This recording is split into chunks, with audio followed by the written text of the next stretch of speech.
제가 묵고 있는 비엔나 메르디엔 호텔 바로 옆에는 쉴러의 동상이 있습니다. 괴테와 함께 18세기 독일의 문학 그리고 독일인들의 애국심, 독일인들의 열정을 깨우친 문호이죠. 극작가이기도 하고 시인이기도 한 쉴러의 동상이 여기 서 있습니다. 이 쉴러의 동상 뒤로 세계 역사를 바꾼 건물이 하나 있습니다. 지금은 공사 중입니다. 세계 역사를 바꾼 건물입니다. 아니, 대학입니다. 유명한 비엔나 미술대학입니다. 비엔나 미술대학은 지금 이렇게 완전히 공사 중입니다. 전면적으로 보수를 하고 있습니다. 여기 공부하던 학생들은 학부를 따라서 여러 군데 흩어져서 지금 공부 중입니다. 비엔나 예술대학, 미술대학이라 해야 되겠군요. 비엔나 미술대학. 이게 왜 세계 역사를 바꾸었느냐? 1907년 그리고 1908년 두 차례 아돌프 히틀러 청년이 여기 입학 원서를 냈습니다. 미술가가 되겠다는 꿈이 있었습니다. 그런데 두 차례 낙방을 했습니다. 처음에는 1차 시험에는 합격이 되었지만은 2차에서 떨어졌습니다. 그리고 히틀러가 그려온 그림을 본 교수가 히틀러 청년에게 충고를 했습니다. 당신은 화가보다는 건축가가 맞다. 그러니까 건축과에 지원하면 어떻겠느냐. 그러나 히틀러는 화가가 되겠다는 꿈이 있었습니다. 그때 만약 여기서 히틀러가 합격되었으면 히틀러는 아마도 화가로서, 그러나 별 볼 일 없는 화가로서 생애를 마쳤을 가능성이 매우 높습니다.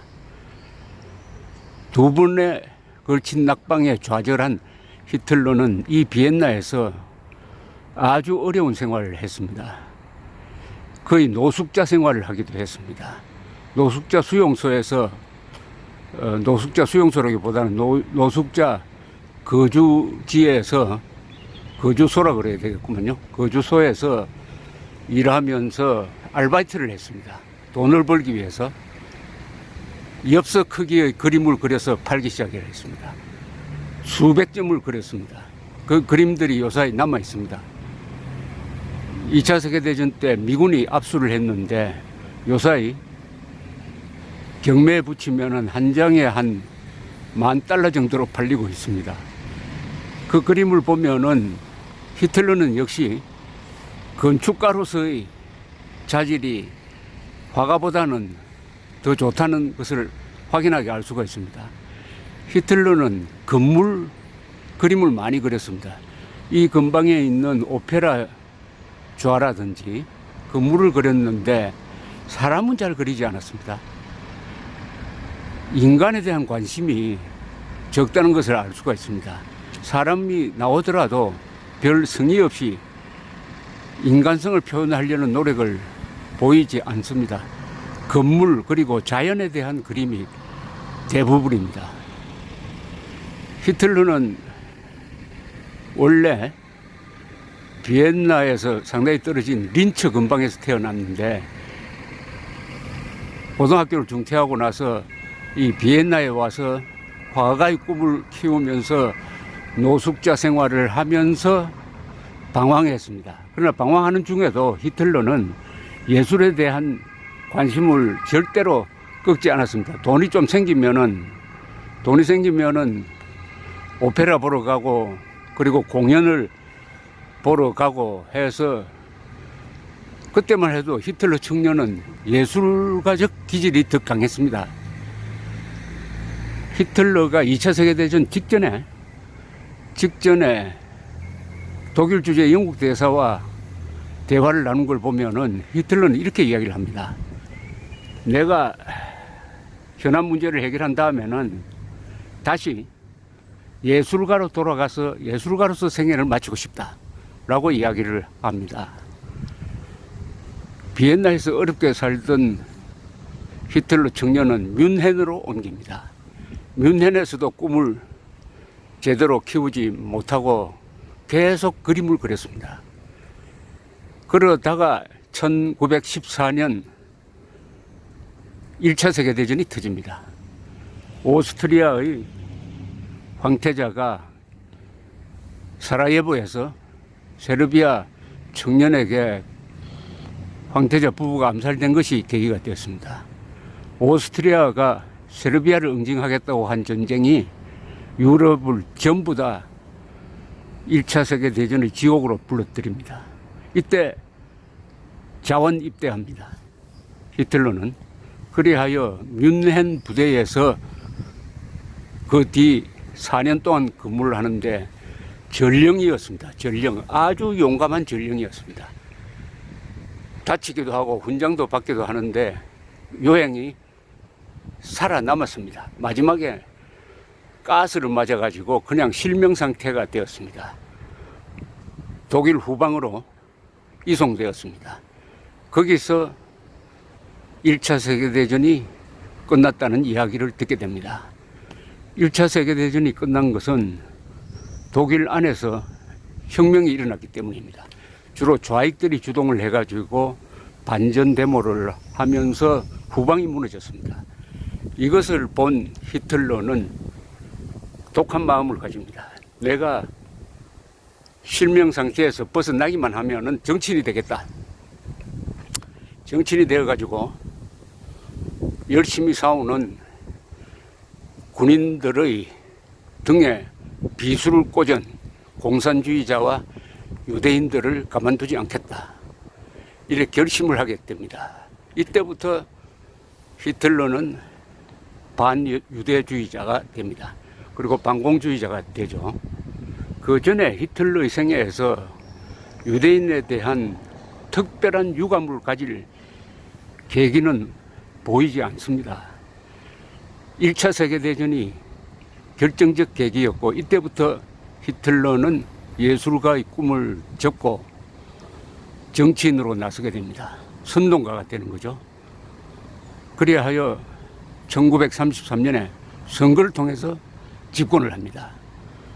히틀러가 전체주의 파쇼 독재를 하는데 선거를 통해서 집권하고 입법을 통해서 독재를 정당화합니다. 전형적인 독일식 전체주의의 길을 걷게 됩니다. 그러면서 1938년에 오스트리아를 합병합니다. 오랜만에 비엔나에 와서 호프부르크 이쪽 방향에 있습니다만은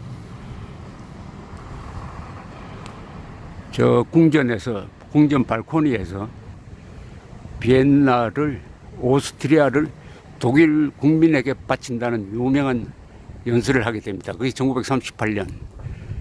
그리고 체코에 있는 독일인 거주 지역까지 병합하려고 시도를 하면서 전쟁 일보 직전에 간 것이 1938년 여름이었습니다.